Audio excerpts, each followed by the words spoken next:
So good morning guys. तो चलिए start करते हैं आज के यानी कि 27 जनवरी के इंपॉर्टेंट करंट अफेयर्स। तो इस प्रश्न में आपसे क्या पूछ रहे हैं, इंपॉर्टेंट प्रश्न है, यहां से प्रश्न आपके आने वाले एग्जाम में बनेगा ही बनेगा। तो प्रश्न क्या है वैसे कि पद्म विभूषण 2023 से किसे सम्मानित नहीं किया गया है। प्रश्न में पूछ रहे हैं नहीं किया गया है और ऑप्शन आपके सामने है। तो इसका उत्तर होगा सुधा मूर्ति को। तो अभी केंद्र सरकार ने गणतंत्र दिवस यानी कि 26 जनवरी की पूर्व संध्या पर पद्म पुरस्कारों की घोषणा कर दी है। वैसे भारत का सर्वोच्च नागरिक सम्मान आपका भारत रत्न होता है, जो इस बार नहीं दिया गया है। तो पद्म पुरस्कारों में बात करेंगे तो पद्म विभूषण भारत का दूसरा सर्वोच्च नागरिक सम्मान है, ये तीसरा है पद्म भूषण और चौथा होता है पद्मश्री। तो पद्म विभूषण ये मिला है 6 जनों को, पद्म भूषण के लिए चुना गया 9 जनों को और पद्मश्री के लिए 91 व्यक्तियों को चुना गया है। तो टोटल अगर बात करें, टोटल पद्म पुरस्कार कितने लोगों को मिल रहा है, 106 को। और इन 106 में महिलाएं कितनी हैं, 19 हैं। और अगर बात करें कि मरणोपरांत कितने लोगों को मिल रहा है, मरणोपरांत मतलब उनकी डेथ हो गई उसके बाद उनको ये पद्म पुरस्कार मिल रहा है, तो ऐसे व्यक्ति हैं 7। और यहाँ पे पद्म विभूषण की बात हो रही है प्रश्न में, तो पद्म विभूषण हमने कहा 6 लोगों को मिला है। अब वो 6 लोग कौन कौन है, एक है बालकृष्ण दोषी, मरणोपरांत मिल रहा है इनको, वास्तुकला के क्षेत्र में आर्किटेक्ट हैं ये, अभी इनके बारे में हमने पढ़ा भी था, इनका निधन हो गया।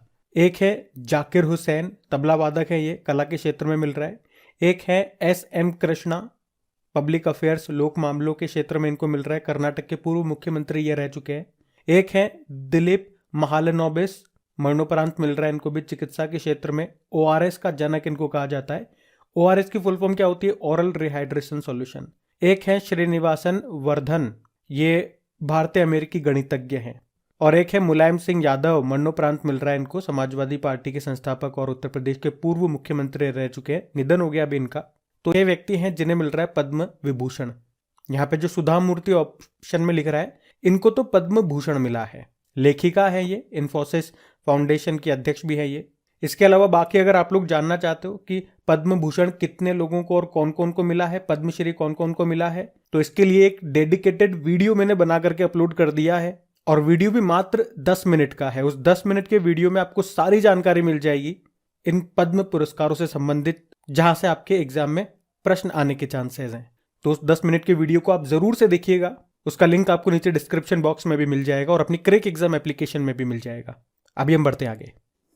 फिर बताइए, अंतर्राष्ट्रीय सीमा शुल्क दिवस इंटरनेशनल कस्टम्स डे कब मनाया गया, तो आंसर होगा 26 जनवरी को। तो हर साल 26 जनवरी को अंतर्राष्ट्रीय सीमा शुल्क दिवस के रूप में मनाया जाता है। तो इस दिन सीमा शुल्क एजेंसियों की भूमिका और योगदान को याद किया जाता है। बात करेंगे इस बार की थीम क्या है, अगली पीढ़ी का पोषण, सीमा शुल्क में ज्ञान साझाकरण और पेशेवर गौरव की संस्कृति को बढ़ावा देना।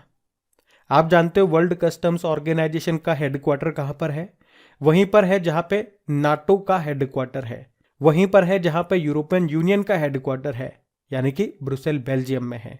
अच्छा, एक प्रश्न अगर मैं आपसे पूछूं, आपको याद होगा वैसे हमारी जो वित्त मंत्री है निर्मला सीतारमण, इन्होंने बताओ कहां पे राष्ट्रीय सीमा शुल्क और GST संग्रहालय का उद्घाटन किया था, तो आंसर होगा गोवा में, और उसका नाम क्या रखा था, धरोहर। अब इंपॉर्टेंट डे वाला क्वेश्चन है, एक बार रिवाइज कर लेते हैं।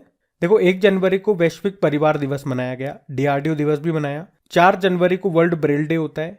6 जनवरी को युद्ध अनाथ दिवस है। 9 जनवरी को प्रवासी भारतीय दिवस है, इस बार 17वें नंबर का है, इंदौर में मनाया। 10 जनवरी को विश्व हिंदी दिवस मनाया।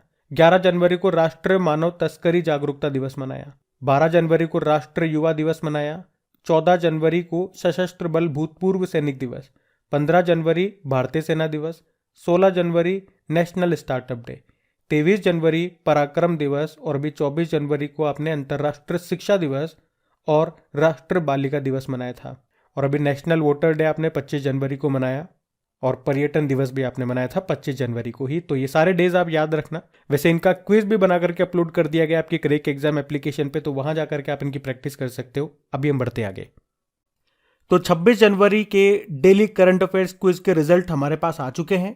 इसमें टॉप 5 स्टूडेंट कौन कौन रहे, तो इसमें फर्स्ट नंबर पे है दृष्टि, सेकंड पे शिवरपन है, थर्ड पे है कार्तिक, फिर है सुभाष और फिर है दीपेश। आप सभी को कॉन्ग्रेचुलेशन।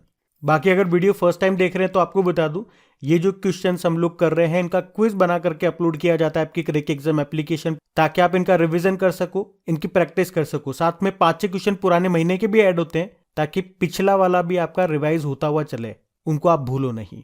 तो कहाँ मिलेगी क्विज? आपकी क्रिक एग्जाम एप्लीकेशन में मिलेगी, जिसका लिंक मिलेगा नीचे डिस्क्रिप्शन बॉक्स में, वहीं पे इनकी पीडीएफ भी आपको मिल जाएगी। और गाइस, सेशन अच्छा लगे तो प्लीज इसे लाइक जरूर कर देना और अपने दोस्तों के साथ में इसे शेयर भी कर देना। बढ़ते आगे। और ये भी इंपॉर्टेंट क्वेश्चन है आपका कि अभी हाल ही में किसने men's test cricketer of the year 2022 का पुरस्कार जीता है? तो आंसर होगा बेन स्टोक्स ने। तो इंग्लैंड के टेस्ट कप्तान हैं बेन स्टोक्स, और अभी उन्हीं को men's test cricketer of the year चुना गया है। अच्छा, इनके अलावा इंग्लैंड की ऑलराउंडर है नेट साइवर, और इन्होंने आईसीसी महिला क्रिकेटर ऑफ द ईयर के लिए रचेल हेहो फ्लिंट ट्रॉफी जीती है। नेट साइवर इनको महिला one day international cricketer of the year भी चुना गया है। इनके अलावा पाकिस्तान के बाबर आजम को men's ODI player of the year का अवार्ड मिला है, जिसे कहते हैं सर गारफील्ड सोबर्स ट्रॉफी। अच्छा, एक बार मैं आपको सारे अवार्ड्स बता देता हूं, यहाँ पे उनकी लिस्ट भी लगा रहा हूं, आप देख सकते हैं। हमने कहा सर गारफील्ड सोबर्स ट्रॉफी जीती है बाबर आजम ने, पाकिस्तान के हैं ये। रचेल हेहो फ्लिंट ट्रॉफी जीती है नेट साइवर ने, इंग्लैंड की हैं। और पुरुष test cricketer of the year चुना गया इंग्लैंड के बेन स्टोक्स को। वहीं पुरुष one day cricketer of the year चुना गया है बाबर आजम को, और महिला one day cricketer of the year चुना गया है नेट साइवर को। जबकि पुरुष टी20 international cricketer of the year का पुरस्कार जीता है सूर्य कुमार यादव ने। वहीं महिला टी20 international cricketer of the year चुना गया ताहलिया मैकग्रॉ को, ये ऑस्ट्रेलिया से हैं। Men's emerging cricketer of the year किसे चुना गया? मार्को जॉनसन को, ये साउथ अफ्रीका के हैं। जबकि महिला emerging cricketer of the year ये भारत के रेणुका सिंह को चुना गया। Men's associate cricketer of the year चुना गया है गेरहार्ड रासमस को, ये नामीबिया से है। वहीं महिला associate cricketer of the year ये चुना गया है भारत की ईशा ओझा को। और ये स्पिरिट ऑफ क्रिकेट अवार्ड ये किसने जीता है? आसिफ शेख ने जीता है, ये नेपाल से है। ये भी इंपॉर्टेंट है, तो इनको ध्यान रखना आप। हम बढ़ते आगे। अगला प्रश्न है, अभी हाल ही में किस राज्य ने 25 जनवरी को अपना 53वां स्थापना दिवस मनाया? तो आंसर होगा हिमाचल प्रदेश। तो अभी हिमाचल प्रदेश ने 25 जनवरी को अपना 53वां स्थापना दिवस मनाया है। एक्चुअली में 1971 में इसी दिन हिमाचल प्रदेश भारत का 18वां राज्य बना था। अब बात हिमाचल प्रदेश की है, तो ये रहा मैप में हिमाचल प्रदेश। अच्छा, सबसे पहले आप हिमाचल प्रदेश को देखो, ये किस किस पड़ोसी राज्यों से सीमा बनाता है। तो जम्मू कश्मीर, ऊपर ही हो जाएगा लद्दाख, पंजाब हो गया, हरियाणा हो गया, उत्तराखंड हो गया, और उत्तर प्रदेश से ये अपनी सीमा साझा करता है। और इसकी 2 कैपिटल आपको मिलेगी, शिमला इसकी समर कैपिटल है, धर्मशाला इसकी विंटर कैपिटल है। लोकसभा सीटें यहाँ पे कितनी है? 4 है। राज्यसभा सीटें हैं 3 और विधानसभा सीटें हैं 68। मुख्यमंत्री कौन है? सुखविंदर सिंह सुक्खू हैं। और गवर्नर कौन है? राजेंद्र विश्वनाथ अर्लेकर। और हमने कहा था कि मुख्य रूप से यहाँ पे आपको 3 दर्रे मिलेंगे, दर्रे मतलब माउंटेन पास। एक है शिपकिला दर्रा, और यहीं से हिमाचल प्रदेश में कौन सी नदी प्रवेश करती है? सतलुज नदी। एक रोहतांग दर्रा है, यहाँ पे एक सुरंग भी बनाई गई है, कौन सी? अटल सुरंग, जिसकी लंबाई है 9.02 किलोमीटर, और यहीं से ब्यास और रावी नदी यहीं से निकलती है। और एक है वाडलाचला दर्रा, यहाँ से चंद्र और भागा नदी निकलती है, जो आगे जाकर के मिल जाती है, और जब वो जम्मू कश्मीर में जाती है तो उसे चेनाब नदी कहा जाता है। कौन कौन से प्रमुख बांध डैम आपको मिलेंगे? यहाँ पे पोंग डैम आपको मिलेगा, ये व्यास नदी पर है, याद रखना इसे महाराणा प्रताप सागर बांध भी कहा जाता है। व्यास नदी पे यहाँ पे आपको पंडोह बांध भी मिलेगा। एक भाखड़ा नांगल डैम आपको मिलेगा, कौन सी नदी पे है? सतलुज नदी पे। एक चमेरा बांध आपको यहाँ पे मिलेगा, रावी नदी पर है।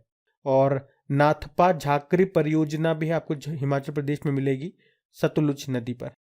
कुछ इंपॉर्टेंट जीआई टैग्स की अगर बात करें तो चंबा रुमाल इसको जीआई टैग मिला है, कांगड़ा पेंटिंग हो गई, कुल्लू शॉल हो गई, अभी पिछले साल चंबा चप्पल और लाहौली बुने हुए मोजे और दस्तानों को जीआई टैग मिला था, ये हिमाचल प्रदेश के हैं। और यहाँ पे एक स्थान है, कौन सा? डलहौजी, जिसे मिनी स्विट्जरलैंड ऑफ इंडिया कहा जाता है। कुछ इंपॉर्टेंट नेशनल पार्क हैं यहाँ पे, जैसे कि ग्रेट हिमालयन नेशनल पार्क हो गया, पिन वैली नेशनल पार्क हो गया, इंदर किला नेशनल पार्क हो गया, खिरगंगा नेशनल पार्क और सिंबल बारा नेशनल पार्क हो गया। स्टेट सिंबल की बात करें तो राज्य पशु हिम तेंदुआ है, यानी कि स्नो लेपर्ड, याद है ना आपको, लद्दाख का भी यही है। राजकीय पक्षी है जुजराना, जिसे वेस्टर्न ट्रेगोपेन भी कहा जाता है। राजकीय वृक्ष देवदार का है, और राजकीय फूल गुलाबी बुरांश कहते हैं। अंग्रेजी में आप इसे पिंक रोडोडेंड्रॉन कह सकते हो। एक फगली फेस्टिवल यहाँ पे मनाया जाता है, वो भी ध्यान रखना। और चामुंडा देवी टेम्पल भी आपको यहीं पे मिलेगा।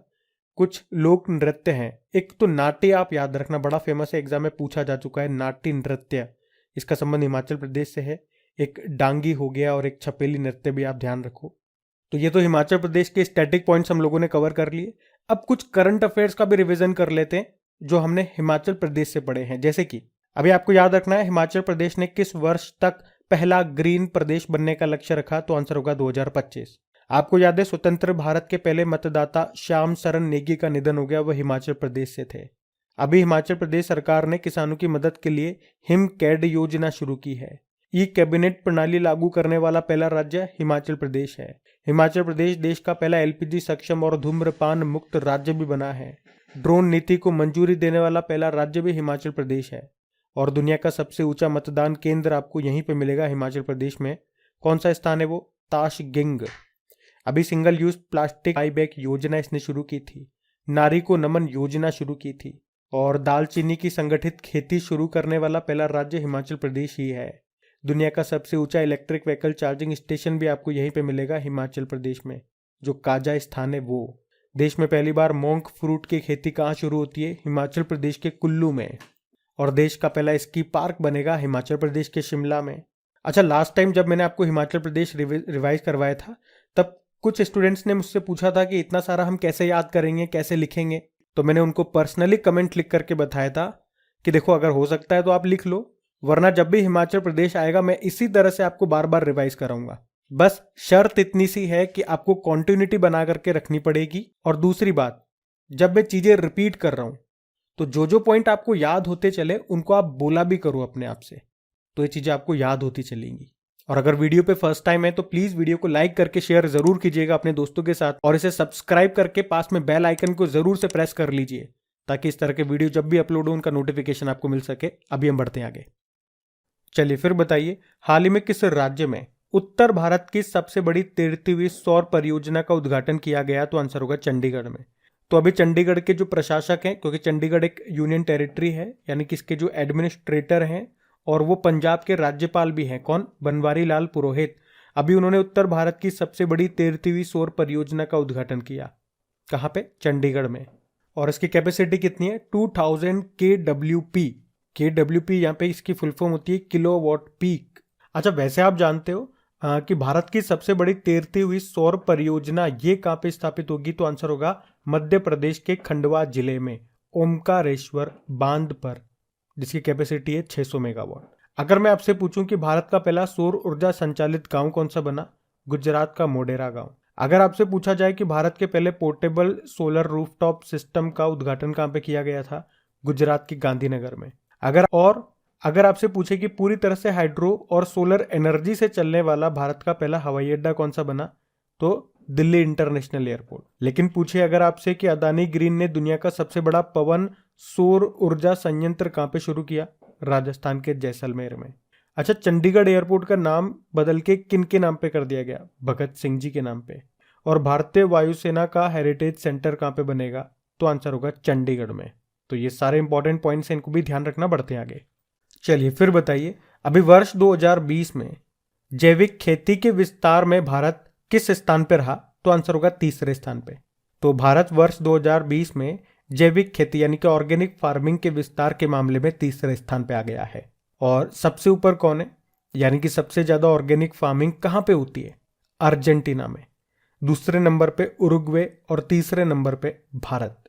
अच्छा, मान लो अगर आपसे एग्जामिनर प्रश्न पूछे कि 100% ऑर्गेनिक दर्जा पाने वाला भारत का पहला केंद्र शासित प्रदेश कौन सा बना? तो आंसर होगा लक्षद्वीप। वहीं अगर पहला राज्य पूछेगा तो आंसर करना सिक्किम। और अभी देश का पहला जैव गांव बायो विलेज वाला राज्य कौन सा बना? तो आंसर होगा त्रिपुरा। और इस गांव का नाम है दसपारा गांव। तो ये पॉइंट्स भी आप ध्यान रखना। बढ़ते आगे। फिर बताइए, अभी हाल ही में अमूल का अध्यक्ष किसे चुना गया? तो आंसर होगा श्यामल भाई बी पटेल को। एक्चुअली में देखो, ये गुजरात की एक कंपनी है जिसका नाम है GCMMF, मतलब गुजरात सहकारी दुग्ध विपणन महासंघ, और उसी के अध्यक्ष बने हैं श्यामल भाई बी पटेल। और इसी कंपनी के कई प्रोडक्ट्स आते हैं, उसी में एक है ये अमूल। बाकी अभी बॉम्बे स्टॉक एक्सचेंज के एमडी सीईओ बने सुंदररमन राममूर्ति। एशियाई डाक संघ के महासचिव बने विनय प्रकाश सिंह। और नागरिक विमानन महानिदेशालय के प्रमुख बने विक्रम देव दत्त इनका नाम है। तो ये ध्यान रखना, पढ़ते आगे। चलिए फिर बताइए अभी किसने गणतंत्र दिवस 2023 में पहली बार झांकी दिखाई है? तो आंसर होगा नारकोटिक्स कंट्रोल ब्यूरो। तो गणतंत्र दिवस 2023 में नारकोटिक्स कंट्रोल बोर्ड ने पहली बार झांकी दिखाई है। अच्छा, इस बार गणतंत्र दिवस पे क्या क्या चीजें हुई जो पहली बार हुई है? तो अग्निवीर भी पहली बार परेड का हिस्सा रहे और पहली बार बीएसएफ की महिला सवार ऊंट टुकड़ी ने हिस्सा लिया। राजपथ का आप नाम जानते ही हो, कर्तव्य पथ कर दिया गया। और पहली और आखिरी बार हमारा युद्धक विमान है IL-38, इसने भी हिस्सा लिया। और दिल्ली पुलिस का महिला पाइप बैंड भी पहली बार इसमें शामिल हुआ। इस बार ये 74वां गणतंत्र दिवस हमने मनाया। और चीफ गेस्ट कौन थे? मिस्र के प्रेसिडेंट अब्देल फतेह अल सीसी उनका नाम है। अब हम क्या करेंगे, कल के करंट अफेयर्स का क्विक रिवीजन करेंगे और होमवर्क प्रश्न देख के सेशन को एंड करेंगे। तो कल आपसे पहला प्रश्न पूछा गया था कि राष्ट्रीय मतदाता दिवस कब मनाया? तो आंसर होगा 25 जनवरी को। फिर आपसे पूछा अभी किसे ICC T20 cricketer of the year चुना गया? सूर्य कुमार यादव को। फिर आपसे पूछा कि कहां दुनिया का सबसे लंबा कैलीग्राफिक म्यूरल का निर्माण किया गया? तो आंसर होगा सऊदी अरब में। फिर आपसे पूछा कि भारतीय नौसेना का प्रमुख समुद्री अभ्यास ट्रोपेक्स 2023 कहां पर आयोजित किया गया? तो आंसर होगा हिंद महासागर में। फिर आपसे पूछा था कि देश में महिलाओं और बच्चों के टीकाकरण का डिजिटल रिकॉर्ड रखने के लिए कौन सा प्लेटफॉर्म लॉन्च किया गया? तो आंसर होगा यूविन। अगला प्रश्न है कि आईसीसी के द्वारा घोषित आईसीसी की men's test team of the year में शामिल एकमात्र भारतीय कौन है? तो आंसर होगा ऋषभ पंत। फिर आपसे पूछा था कि पहला भारत स्टेक डेवलपर सम्मेलन का आयोजन कहां पे किया गया? तो आंसर होगा नई दिल्ली में। फिर आपसे पूछा कि पहली बार किसकी ऊंट टुकड़ी महिला प्रहरी की महिला कर्मी गणतंत्र दिवस 2023 में भाग ले रही है? तो आंसर होगा बीएसएफ की महिला ऊंट टुकड़ी। अगला प्रश्न क्या है कि अभी ULPIN को किस राज्य या यूनियन टेरिटरी में शुरू किया गया? तो आंसर होगा लद्दाख। और फिर आपसे पूछा था कि टाटा ट्रस्ट के सीईओ कौन बन गए? तो सिद्धार्थ शर्मा बन गए। तो गाइज, तो अब हम बात करेंगे कल के वीडियो में पूछे गए प्रश्न के उत्तर की। तो कल के वीडियो में आपसे पूछा गया था कि भारत में लेप्रोस्कोपिक सर्जरी के जनक के रूप में किसे जाना जाता था जिनका भी निधन हो गया? तो आंसर होगा डॉक्टर टेहमटन उदयवाड़िया को। आप सभी ने प्रश्न का बिल्कुल सही उत्तर दिया है और इन सभी क्वेश्चन का क्विज बना करके अपलोड कर दिया गया आपके क्रिक एग्जाम एप्लीकेशन पे। वहीं पे इनका PDF भी आपको मिल जाएगा। सो इस वीडियो को लाइक करके अपने दोस्तों के साथ में शेयर जरूर कर दीजिएगा। अब ये रहा आज का आपका होमवर्क प्रश्न।